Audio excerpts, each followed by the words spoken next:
अस्सलाम वालेकुम नाज़रीन। उम्मीद करता हूँ जनाब मेरे सब बहन भाई ठीक होंगे।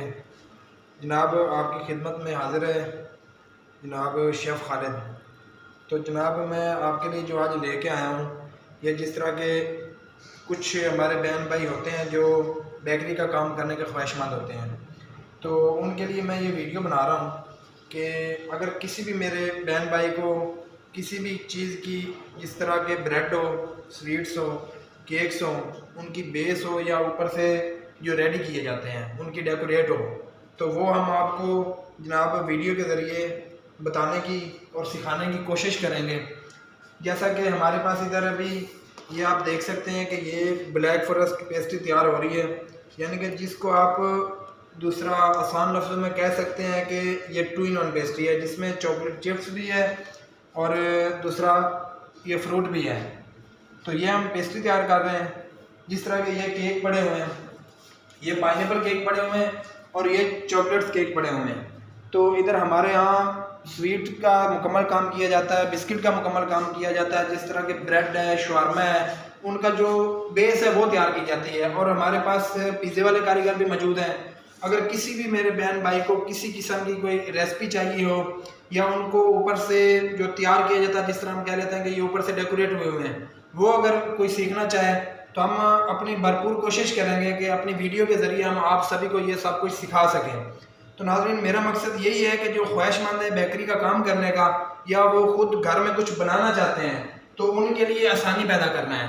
तो नाज़रीन, मैं जनाब आपको नेक्स्ट भी इस तरह की वीडियो भेजता रहूँगा। अगर किसी को किसी किस्म की कोई मतलब की रेसिपी चाहिए हो बेकरी के हिसाब से, तो हम आपके लिए हाजिर हैं जनाब। उसके लिए चाहे स्वीट में कोई भी आइटम हो, अगर आप कहेंगे तो हम उसकी आपको रेसिपी भी बता देंगे, तरीका भी बता देंगे। ब्रेड तैयार करनी हो उसका भी हम आपको बता देंगे और ये भी बताएंगे कि घर कैसे तैयार करनी है, तो वो हम आपको आसान आसान तरीके बताएंगे। तो इंशाल्लाह मैं उम्मीद करता हूँ कि मेरे सारे जो बेकरी का काम करने की ख्वाहिश रखते हैं वो सारे बहन भाई खुश होंगे इस बात से कि इंशाल्लाह हम आपको घर बैठे बिठाए ये सब चीज़ें सिखा सकें। तो जनाब हमारी तो कोशिश यही है कि किसी के लिए आसानी पैदा करना। तो इंशाल्लाह जनाब मैं अब आपकी खिदमत में हाजिर हुआ करूँगा डेली बेस पे और आपको ये सब चीज़ें बताया करूँगा।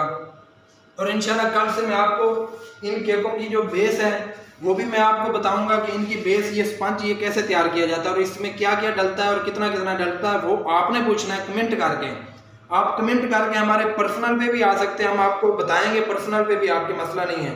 तो जो आप मतलब कि बेस में आपको बार बार यही अर्ज कर रहा हूँ कि बेस आप किसी भी चीज़ की हमसे पूछना चाहते हैं, चाहे वो पिज़्ज़े की बेस हो, वो डो, हम तो उसको डो भी कहते हैं यानी कि बेकरी ज़बान में, आप उसको बेस कह लें। ब्रेड की बेस हो, बिस्किट की बेस हो, स्वीट हो यानी कि स्वीट में कोई भी आइटम हो, बर्फ़ी हो, गुलाब जामुन हो, रसगुल्ले हो, कलाकंद हो, मतलब कि कोई भी आइटम हो, तो इनमें चाहे कोई चॉकलेट केक हो, चाहे पाइनएप्पल केक हो, चाहे लोटस केक हो, मतलब कि चाहे वो शीरे वाला केक हो, चाहे वो दूध वाला केक हो, वो आपको सभी इंशाल्लाह रेसिपी मिलेगी। जिस तरह के ये पाइनएप्पल केक बनाने के लिए हमारे पास ये फ्रूट अवेलेबल है, ये चॉकलेट चिप अवेलेबल है, ये वाइट क्रीम पड़ी हुई है, इनमें चॉकलेट क्रीम पड़ती है वो भी हमारे पास पड़ी है, जो कि चॉकलेट हम तैयार करते हैं इस स्लैब से। ये जनाब मैं आपको दिखाता चलूँ कि ये स्लैब है हमारे पास, चॉकलेट स्लैब, ये वाइट है, इससे वाइट सॉस तैयार हो जाती है और जो ब्लैक होती है उससे ब्लैक हो जाती है। जो ब्लैक सॉस हम तैयार करते हैं वो भी हमारे पास रेडी पड़ी हुई है, जो कि अभी हम केकों के ऊपर लगाएंगे। तो जनाब अगर वाइट सॉस आपने बनानी है वो भी हम आपको रेसिपी बता सकते हैं, चाहे आपने ब्लैक सॉस बनानी है वो भी हम आपको रेसिपी बता सकते हैं। और हाँ, अगर आप पिज़्ज़े वाली सॉस घर तैयार करना चाहते हैं तो इंशाल्लाह हम उसकी भी रेसिपी आपको बता देंगे। जिस भाई ने रेसिपी पूछनी हो या मेरी बहन ने रेसिपी पूछनी हो वो इंशाल्लाह मुझे कमेंट करे और मैं पर्सनल पे आऊँगा, मैं आपको बताऊँगा। अगर मुझे आपकी खिदमत के लिए कहीं आना भी पड़ा तो मैं जनाब आपके लिए हाजिर हूँ। नेक्स्ट वीडियो तक के लिए अल्लाह हाफिज़ जनाब, दुआ में याद रखिएगा।